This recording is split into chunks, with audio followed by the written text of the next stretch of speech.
Bila kita masuk ke alam barzah, alam kubur, sanggupkah si Merkuri yang begitu terang menerangi alam barzah kita?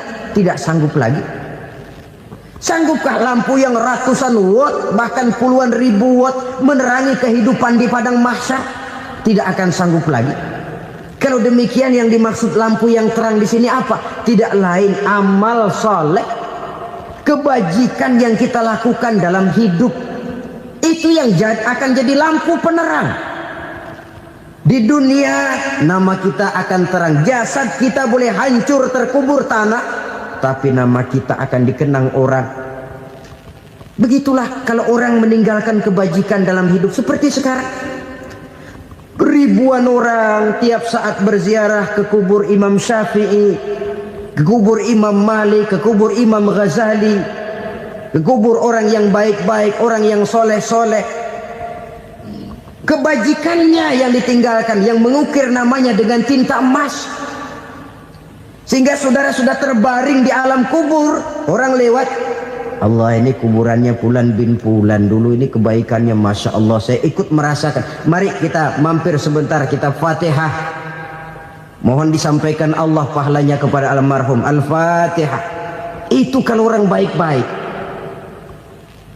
Lalu saudara tanya, Pak, orang mati dikirimin Fatihah apa nyampe pahalanya? Saya jawab, kalau saudara nggak percaya, mati dulu dah. Nanti saya Fatihain, tungguin di sana. Umpama nggak sampai, balik lagi kemari. Sekarang ini kan maunya otak-otakan saja. Kalau nggak masuk otak, nggak percaya. Padahal alam gaib itu nggak bisa diotak-otakin. Sama saja dengan saudara pernah dengar cerita kapal Tampu Mas tenggelam kan? Pernah nggak? Di mana? Di laut Masalembo. Begitu ke Tampu Mas tenggelam, ratusan penumpang itu terjun ke laut, dipermainkan gelombang, berjuang menghadapi maut itu. Orang lagi timbul tenggelam di lautan, dihantam ombak, kita tengokin pakai helikopter. Pak, lagi timbul tenggelam ya? Iya, tolongin. Jangan khawatir Pak, nih saya kirim intan Pak, harganya 10 juta. Kira-kira orang yang timbul tenggelam di laut seneng nggak? Tidak. Kan mahal toh intan 10 juta. Kenapa dia nggak senang? Karena intan 10 juta dalam kondisi seperti itu tidak sanggup menyelamatkan dia. Dia akan girang kalau dikirimin ban mobil bekas, dikirimin papan terentang atau bambu. Intan yang 10 juta dia nggak girang. Ban mobil bekas yang 1000 perak, tuh pegang, itu yang dia girang betul. Inilah sebabnya Nabi berkata, mal mayyitu fi qabrihi illa kal ghariqil mutaghawwis. Orang yang meninggal di alam kuburnya seperti orang timbul tenggelam di lautan. Yantaziru da'watan min ahli, menunggu doa dari keluarganya yang masih hidup. Duh, bapak saya sudah meninggal, saya sayang benar sama dia. Kirimin kulkas ke kuburannya Itu sama saja dengan tadi orang tenggelam di lautan dikirimi intan yang harganya 10 juta, ndak sampai. Begitulah kalau kebajikan yang kita tinggalkan dalam hidup, sudah mati pun kubur kita masih diziarahi orang. Tapi kalau jahat yang kita tinggalkan, boro-boro lah orang mau doa lewat dekat kuburan kita juga serem. Tuh bajingan no, dulu mati dipendem di situ tuh. Jangan lewat situ, ntar kesurupan, jangan. Lewat saja orang ngeri. Konon lagi membacakan Fatihah dan mengirimkan doa. Hidup pada hakikatnya adalah kesempatan untuk berbuat baik. Maka sekali kesempatan itu diberikan, manfaatkan dengan sebaiknya. Sebab kesempatan kedua tidak akan pernah ada. Kesempatan berbuat baik di sini, di akhirat sudah pembalasan namanya. Sekali kesempatan itu dicabut, dia tidak akan pernah dikembalikan lagi. Kata Iqbal, hidup tidak mundur ke belakang, Bung. Berhenti diinjak orang, mundur hancur. Tidak ada kata mundur dalam hidup ini. Berhenti diinjak orang, mundur kecebur. Tidak ada kata lain. Harus maju dalam kehidupan, dalam artian yang positif. Hidup adalah kesempatan untuk mengumpulkan kebajikan yang sebanyak-banyaknya. Di situ nilai daripada manusia. Sekarang ini memang nggak kelihatan kok, orang yang banyak pahala sama yang banyak dosa nggak kelihatan kok. Barangkali kalau habis bikin dosa palanya pada benjol, mungkin orang takut sama dosa. Tapi sekarang sama saja, orang yang banyak dosa dengan yang nggak banyak dosa jalan bareng dari belakang, sama, nggak kelihatan beda. Tapi ada waktunya di mana pahala memegang peranan, di mana dosa diperlihatkan. Sama saja kalau kita bawa mobil siang, lampu kan nggak begitu berfungsi. Apa lalu bilang, alah ini lampu berat-beratin, copot-copotin aja dah. Tidak perlu begitu. Kenapa? Pada suatu saat malam senja akan datang. Bila matahari terbenam, senja pun datang, gelap mulai merayap, disitulah baru terasa perlunya lampu. Pahala begitu. Sekarang orang yang nggak ada pahalanya nggak kelihatan dalam kehidupan. Tapi pada suatu saat senja kehidupan akan datang. Ajal merenggut nyawa, malam merayap, dan hidup mulai diliputi kegelapan di alam barzah.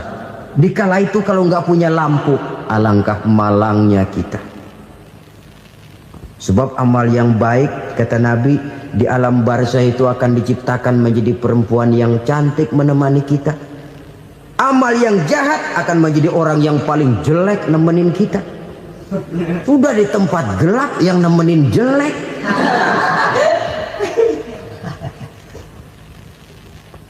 Kaum muslimin rahimakumullah. Kalau demikian masalahnya, tergantunglah kita pandai memanfaatkan waktu. Al-waktu kasayf. Waktu itu cepat sekali. Yang namanya waktu itu tahu-tahu. Tahu-tahu udah tahun 87. Tahu-tahu udah begitu. Tahu-tahu yang kemarin anak-anak sekarang udah pada punya anak. Tahu-tahu saja itu. Begitu cepat waktu berlalu. Kalau tidaklah pandai kita memanfaatkannya, akan rugi kita. Nabi bersabda, "Man kana yaumuhu khairun min amsihi fahuwa rabih." Barang siapa yang hari ini lebih baik daripada hari kemarin, itu orang untung. Hari ini lebih baik daripada kemarin. Bulan ini lebih baik dari bulan kemarin. Tahun ini lebih baik dari tahun kemarin. Itu orang yang beruntung. Tahun kemarin sembayangnya maghrib doang, sekarang udah tambah isya. Tahun kemarin cuman Idul Fitri aja ngancem bener, sekarang udah tambah Jumat, lalu tambah lagi maghrib, tambah lagi isya, dan selanjutnya. Hari ini lebih baik daripada kemarin, itu orang yang beruntung. Wa man kana yaumuhu mislu amsihi fahuwa khasir. Lalu barang siapa yang hari ini sama saja dengan hari kemarin, itu orang rugi. Hari ini sama dengan kemarin, rugi itu. Bulan ini begitu, bulan kemarin begitu, tahun ini begitu, tahun lalu juga begitu. Rugi itu orang. Rugi apa? Rugi umur. Umur tambah, amalan gak pernah tambah. Dan saya pikir lebih merupakan azab ketimbang nikmat kalau orang dikasih panjang umur cuma untuk numpuk dosa. Mending mana? Panjang umur banyak dosa sama pendek umur dikit dosa. Mending mana? Mending mana? Ya, paling mending tentu panjang umur banyak pahala. Tapi kalau tidak, sekali lagi, lebih merupakan azab ketimbang nikmat kalau orang diberikan panjang umur tapi cuma untuk sekedar menumpuk dosa. Kehilangan kesadaran bahwa dunia bukan terminal akhir dari satu perjalanan. Dia cuma halte di mana kita berhenti sebentar untuk menuju kepada terminal yang hakiki. Saudara-saudara kaum muslimin rahimakumullah. Inilah lampu yang akan menerangi kehidupan. Amal yang kita lakukan di dalam kehidupan. Jadi yang dimaksud dengan lampu yang terang, kebajikan yang kita kerjakan dalam hidup. Nah, setiap orang di awal tadi saya bilang ingin bahagia. Bahagia itu kan hakikatnya kumpulan senang dan selamat. Senang, selamat. Apa bedanya? Senang tapi tidak selamat, nggak bahagia. Selamat tapi nggak senang, nggak bahagia orang. Contoh, kalau orang korupsi, duitnya banyak, senang dia, tapi keselamatannya Ada tentara baris di samping rumahnya udah bingung, padahal tentara latihan. Tentara cuma latihan, dia bingung. Senang, tapi karena keselamatannya tidak terjamin, dia tidak bahagia. Sebaliknya pegawai negeri jujur benar, cuma segaji-gajinya, selamat nggak korupsi, tapi melarat, ya nggak bahagia juga, kurang senang. Kesenangan dan keselamatan untuk dunia saja, ya sekali lagi, kalau cuma sekedar untuk dunia saja, bisa dibeli pakai uang. Bisa dibeli pakai uang. Saudara ingin selamat, bisa dibeli pakai uang. Saudara ingin senang, bisa dibeli dengan uang. Tapi setelah mati, masuk ke alam barzah, habis kekuasaan uang. Nggak bisa lagi beli keselamatan pakai uang. Tidak mungkin lagi membeli kesenangan dengan uang. Di situ pahala yang megang peranan. Makin banyak pahala, makin banyak saham untuk membeli kesenangan dan keselamatan, untuk memperoleh yang namanya bahagia. Dan jangan lupa loh, di alam barzah kita nggak sebentar, menunggu datangnya kiamat. Loh iya, kalau kita begitu dikuburin terus kiamat datang, untung. Tapi kalau masih harus 1000, 2000, puluhan ribu tahun yang akan datang, dalam satu penantian yang begitu lama, tanpa saham untuk memperoleh kebahagiaan, satu kemalangan yang tidak ada pernah putus-putusnya. Janganlah tergelincir oleh kebahagiaan sebentar yang menipu dengan mengorbankan kebahagiaan hakiki yang berjangka panjang. Apa artinya senyum sejenak kalau harus ditebus dengan tangis seumur hidup? Biarlah kita minum jamu, pahit memang, getir memang, tapi kan besok badan sehat. Daripada sekarang minum sirup, manis memang, enak memang, tapi bibir pada jontor besok. Sirawan, batuk, nggak karu-karuan. Banyak orang tertipu oleh kesenangan yang sebentar, padahal laisa kullu ma yalma'u zahaban. Belum tentu semua yang berkilat itu emas. Belum tentu semua yang gemerlap itu intan. Karena itu, marilah manfaatkan kesempatan yang diberikan Allah ini untuk mengumpulkan kebajikan yang sebanyak-banyaknya. Yang terakhir sekarang, yang keempat, tanda orang bahagia kata Nabi. Zaujatun salihah. Orang bahagia itu tanda yang keempat kata Nabi, punya istri biar cakep asal taat. Sudah surga itu sudah. Cakep taat. Istri kayak gitu, kalau belum mati jangan dikuburin dulu. Sudah cakep taat lagi. Tapi kadang-kadang enggak, udah jelek ngadat melulu. Apa yang mau dipilih? Sebab itu Quran mengatakan istri pakaian untuk suami, suami pakaian untuk istri. Kenapa suami istri diibaratkan pakaian? Alangkah tingginya gaya bahasa Quran ini. Suami istri teman hidup, hidup perjalanan panjang. Sejak kita dalam rahim sudah ada hidup kan di sini. Sampai ke alam dunia, masuk ke alam barzah, kumpul di padang mahsyar, sampai menuju akhirat, itu perjalanan hidup. Carilah istri atau suami teman hidup yang membawa manfaat tidak hanya kehidupan di dunia ini, sampai di alam barzah, sampai di padang mahsyar. Suaminya mungkin meninggal lebih dulu, atau istrinya mungkin meninggal lebih dulu, tapi suami atau istri yang masih hidup berbuat kebajikan. Suami saya meninggal, ada hartanya, saya sedekahkan, niat pahala untuk almarhum suami saya. Ini teman hidup.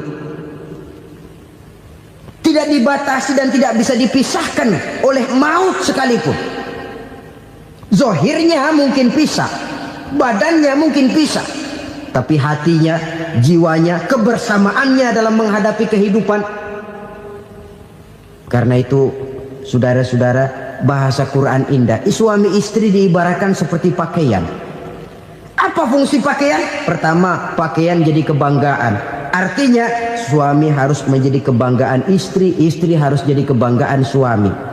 Yang kedua, pakaian itu kan fungsinya menutup aurat. Artinya sesama suami istri harus saling menjaga kekurangan masing-masing. Jangan malah sesama suami istri saling membongkar rahasia dan aibnya sendiri-sendiri. Istrinya diceritain jeleknya di mana-mana, atau suaminya dibongkar rahasianya di pasar umum. Itu sudah tidak lagi berfungsi sebagai pakaian. Kenapa semua ini diperlukan? Karena kita menyadari bangsa yang baik terdiri dari masyarakat yang baik. Masyarakat yang baik merupakan susunan dari warga yang baik. Warga yang baik adalah terdiri dari rumah tangga yang baik. Dan rumah tangga yang baik merupakan susunan dari pribadi yang baik. Dari situ langkah dimulai. Membangun satu bangsa yang baik diawali dengan membangun rumah tangga yang baik, dengan menciptakan pribadi-pribadi yang baik. Sehingga dari sini diharapkan berkembanglah nilai-nilai kebaikan. Orang akan bahagia mempunyai istri yang soleh. Kenapa? Tidak ada seorang suami bisa sukses jadi apapun dia, apapun profesinya, dokterkah, kiaikah, mubalikkah, petanikah, pengusahakah, pejabat tinggikah, tidak ada seorang suami yang bisa sukses tanpa peran serta istrinya. Walaupun memang peranan itu tidak begitu kelihatan, tapi sangat menentukan. Karena itu, saudara hadirin yang saya hormati, Islam sangat menghargai kaum wanita, memberikan kedudukan yang tinggi sepanjang tidak mematikan kodrat kewanitaannya. Nah, kalau sudah kesuksesan ini diawali dari rumah tangga, karier di masyarakat mudah untuk dikejar. Tapi keberantakan di rumah tangga merupakan kegagalan pertama di tempat lain. Karena apa? Di zaman sekarang orang ditampar pipi kiri, dikasih pipi kanan. Bukan kasihan, gemes. Damai belum tentu, bonyok udah jelas. Lalu ketika dibacakan konsep perdamaian menurut Quran, di mana disampaikan ayat wa jazaa'u sayyi'atin sayyi'atun misluha faman afa wa aslaha fa ajruhu 'ala Allah. Balasan terhadap satu kejahatan adalah kejahatan yang seimbang. Tetapi barang siapa yang memberi maaf dan mencari jalan damai, itulah yang terbaik dan akan mendapat pahala dari Allah Subhanahu wa ta'ala. Kamu tidak salah ditampar pipi kirimu, tampar lagi pipi kirinya sekeras dia menampar pipi kirimu. Nanti orang tidak mau menampar kita karena dia tahu kalau dia tampar kita, dia akan menderita tamparan sekeras dia menampar kita. Akan terjadilah prinsip saling hormat menghormati, tidak saling ganggu, tidak saling usil, tidak saling jahil. Atas dasar ini perdamaian bisa ditegakkan. Mereka bisa menerima konsep ini, tapi kemudian seminar ditutup tanpa satu keputusan resmi. Kenapa? Terus terang mereka kagum dengan konsep Islam, tapi sentimen lama terhadap nilai-nilai Islam telah menutup mata mereka untuk menerima kebenaran dari ajaran Al-Quranul Karim. Saudara-saudara kaum muslimin rahimakumullah, kembali kita kepada persoalan pokok. Roh adalah dari Allah, dia akan kembali kepada Allah, milik mutlak dari Allah. Tidak pantas kita merampasnya dari orang lain. Tidak wajar kita menghilangkannya tanpa alasan yang dibenarkan oleh agama. Di zaman sekarang, akibat persaingan hidup yang makin tajam, lapangan kerja yang makin sulit, tensi ekonomi yang makin tinggi, atau karena nilai moral yang makin rendah, atau juga karena rapuhnya pegangan orang kepada agama, nyawa rasanya sudah sedemikian murahnya. Berbagai kasus membuat berdiri bulu roma kita. Ada mayit, ada manusia dipotong 6, dicincang macam kambing. Ada yang dipotong 5, ada yang dipotong 13, dikardusin, dibuang ke tempat sampah. Inna lillahi wa inna ilaihi raji'un. Gejala apa ini? Kanibalisme. Manusia sudah demikian sadisnya, manusia sudah sedemikian buasnya, sehingga sesama manusia diperlakukan seperti hewan. Padahal hewan sendiri belum pernah macan makan macan, bagaimanapun buasnya macan. Belum pernah serigala memakan serigala, bagaimanapun brutalnya serigala. Tetapi manusia makan manusia di zaman sekarang kadang jadi kenyataan dalam kehidupan kita. Kadang persoalannya remeh saja.